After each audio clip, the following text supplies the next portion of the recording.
त्यक्त्वा दुःखम् अवाप्स्यते। सूत जी कहते हैं कि मैं एक कथा और कहता हूँ, आप लोग ध्यान से सुनिए। सतयुग में तुंगध्वज नाम का एक राजा था। वह राजा अपनी प्रजा को पुत्र के समान मानता था और उनके पालन पोषण में हमेशा तत्पर रहता था। इस प्रकार का प्रजा पालक राजा भी भगवान सत्यनारायण के प्रसाद को त्याग देने के कारण अत्यंत दुख को प्राप्त हुआ। एक बार वह राजा जंगल में शिकार करने के लिए गया और छोटू देखा बहुत सारे जंगली जानवरों का वध किया। इसके बाद वह राजा जब अपने महल की तरफ वापस आ रहा था तो राजा देखता है एक बड़ वृक्ष के नीचे, बरगद के पेड़ के नीचे कुछ ग्वाल बाल लोग इकट्ठा होकर के सत्यनारायण स्वामी का पूजन कर रहे हैं। इस प्रकार देख करके वह राजा अभिमानवश न तो उस स्थान पर जाता है, न तो भगवान के सामने दूर से ही मस्तक को झुकाता है। इसके बाद भी पूजन समाप्त होने पर ग्वाल बाल लोग भगवान सत्यनारायण स्वामी का प्रसाद मोटर थोड़ा चलाइए, राजा के समीप टंकिया वाला बन गया होता, मोटर ना चलाए। राजा ने उस प्रसाद को त्याग दिया। हट जाओ, मैं तुम लोगों के हाथ का प्रसाद नहीं खाऊंगा।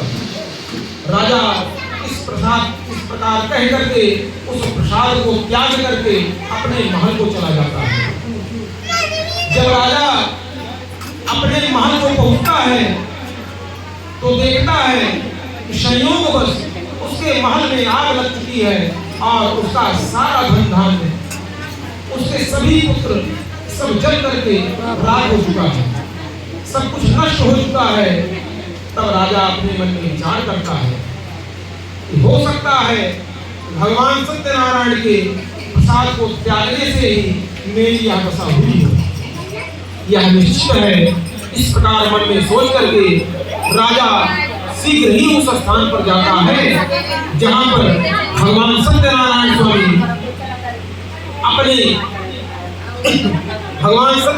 स्वामी का पूजन हो रहा था। राजा उन ग्वाल बाल लोगों के साथ मिल करके पुनः सत्यनारायण स्वामी का पूजन करता है। पूजन और व्रत के प्रभाव से राजा को धन धान्य पुनः प्राप्त हो जाता है और वह राजा जब तक इस संसार में जीवित रहता है सुख भोग करता है और अंत में मोक्ष को प्राप्त होता है।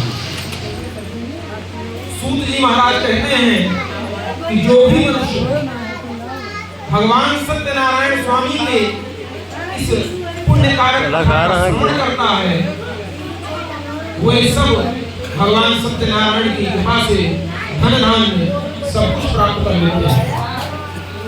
जो मनुष्य बंधन में पड़ा हुआ है वह बंधन से मुक्त हो जाता है। जो मनुष्य भय युक्त है वह भय से छूट जाता है। यह सत्य है, इसमें कोई संदेह नहीं है। ऐसे वांछित फल देने वाले प्रभु को कोई काल कहता है, कोई ईश कहता है, कोई सत्यनारायण कहता है, तो कोई सत्यदेव कहता है।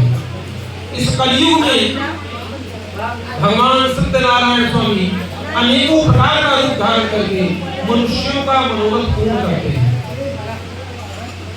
सूत जी महाराज कहते हैं कि जो भी मनुष्य यह कथा सुनता है, कहता है, वे सब भगवान सत्यनारायण की कृपा से पाप मुक्त हो जाते हैं, उनके समस्त पाप दूर हो जाते हैं। फिर सूत जी महाराज ने कहा, जिन्होंने पूर्व जन्म में भगवान सत्यनारायण स्वामी का पूजन किया था उनके दूसरे जन्म का हाल कह रहा हूँ, आप लोग ध्यान से सुनिए। सदानंद जो महान विद्वान थे, दूसरे जन्म में सुदामा नाम के ब्राह्मण हुए, जो भगवान श्री कृष्ण जी का पूजन करके भगवान श्री कृष्ण से मित्रता करके अंत में मोक्ष को प्राप्त हुआ।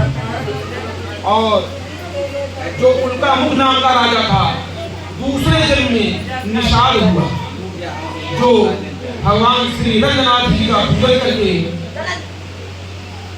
निषाद हुआ, जो भगवान श्री रामचंद्र जी को गंगा पार करके स्वयं उनकी कृपा से भाव सागर से पार हो गया, अर्थात वैकुंठ धाम को प्राप्त हुआ।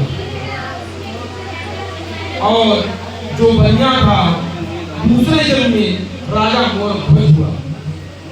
वह ऐसा सत्यवादी और धार्मिक राजा था, अपने पुत्र का दाहिना अंग आरा से काट करके ब्राह्मण रूपी श्रीकृष्ण को देना स्वीकार किया था। और पांचवें अध्याय में जो तुंगध्वज नाम का राजा था, जिसने भगवान के प्रसाद को त्याग दिया था, वे दूसरे जन्म में स्वयंभू मन हुए, जो संपूर्ण भागवत की कथा को सुन करके अंत में मोक्ष को प्राप्त हुए। इस श्री स्कंद पुराणे रेवाखंडे श्री सत्यनारायण प्रतिकथायां पंचमो अध्याय। एक बार बोलिए सत्यनारायण स्वामी की जय।